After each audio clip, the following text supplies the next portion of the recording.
As promised, our special guest this week is Tinkebell, the artist and now filmmaker. Please, everyone, give a special welcome for the United States of Europe guest, Tinkebell. Yes. Hi, darling. Hi. What? Okay, good. Welcome to the show. Thanks. Okay. How you doing? Fine. Nice. A bit tired, but I'm okay. Oh, really? Yeah. It's been busy for you lately. Because you just is. premiered your new documentary, DIY Part 1. Yes. In Amsterdam last Friday. Yeah. Like 2 days ago, yeah. It feels like you've been kind of nonstop, huh? It does, yeah. How was it, the premiere? I was sleeping all the time. No, it was really fun. Yeah. I was really happy and it was really fun, yeah. Okay.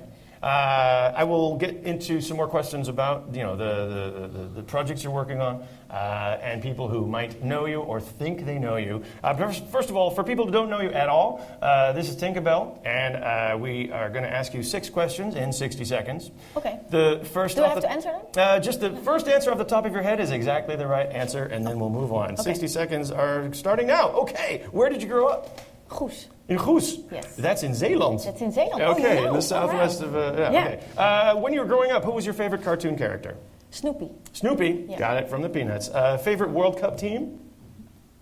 I don't like sports. I thought that might be the answer. Okay. Anyone who inspired you as a child? I don't know. Oh, really? I wasn't really...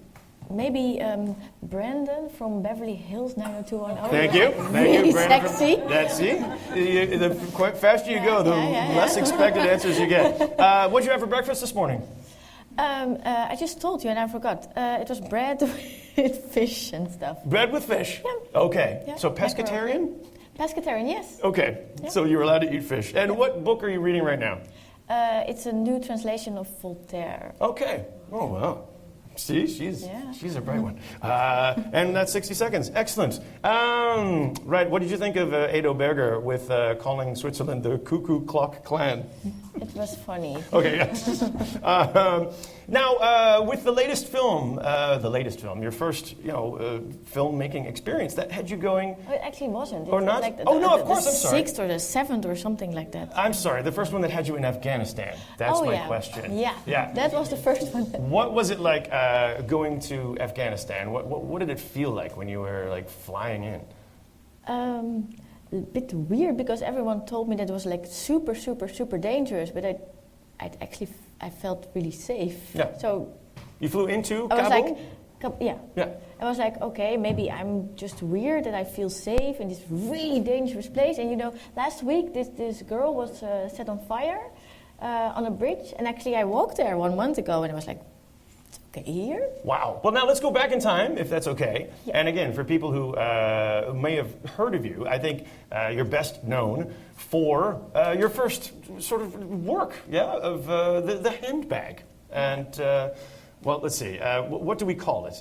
What to Do with Your Cat is the name of the piece? My Dearest Cat Pinkeltje. Yeah. And can you give us some background? How did you get started with that? Well, my cat was like really, really depressed. And she couldn't be left alone at home. Mm. And so I broke her neck and I made her into a purse. Oh, okay. That's it. And is that the artwork that's talking, or is that? There's more to the story, though, isn't there? Well, yeah. Well, it was like 12 years ago or so. So it's not the first thing I did, but the first thing that was. It went like all over the world. I was on art school at that time, and I was researching a bit about we have a culture in which we don't do anything ourselves anymore. So we don't know where our food comes from, our clothes, or whatever. No one has slaughtered a chicken here. No, and we don't even know how. Right. Meanwhile, there was a discussion about when you go to a vet with your pet when it's really sick, and they give your pet an injection so it dies. Yeah. Well, there were discussions about this injection, about how painless this is. And I was like, okay, so it's not painless. Maybe. Right. We never know. No. And I know that when you break the neck really fast, that it's painless. Right. I was like, okay, then I should do that. Yeah. But on your website, you also note that your job as an artist is to put your finger on the points of hypocrisy in our society. Well, I think it's like really, really normal to wear leather shoes or bags or coats or whatever. Yeah, perception and and reality play a role in your work. So I don't know, how did that all lead you to your latest project, Do It Yourself, and is that also true for DIY Part 1? On January the 3rd, I got an email from Occupy. They have an email group, and it was an email about an Afghanistan man, and they planned to deport him. He was in the Netherlands. An Afghani citizen who was in the Netherlands? For 18 years already, with his family, and his wife and his children are all Dutch. And, his daughter was like really, really like, oh my God, where's my dad? So she decided to went after him and go look for him in Kabul. Yeah.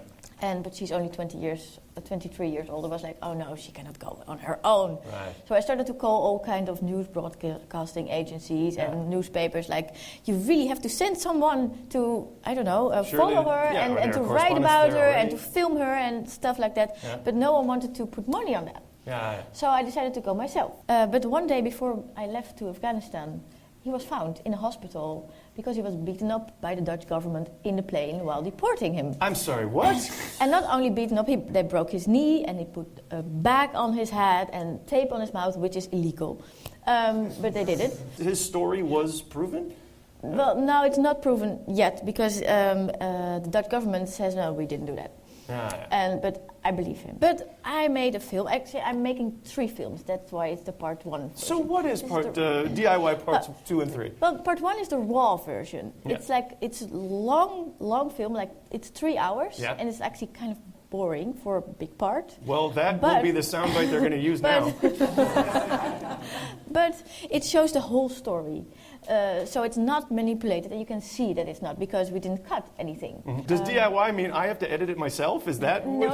Oh, okay. No. It shows how I made the news. Okay. But is that's just part 1 or part 2 and 3? Part 2 is the uncut version. Yeah, okay. It's over a week. Okay. It's for sale. Okay. 3 is the final cut, which it's going to be a nice movie, and it's going to be finished in 1 year or Maybe ready for the International Documentary Festival in Amsterdam. If we want to know more about you, Tinkebell, where can we go? Tinkebell.com. Tinkebell.com. Thank you very much for joining us, and good luck with your parts 2 and 3. Thank you, Tinkebell.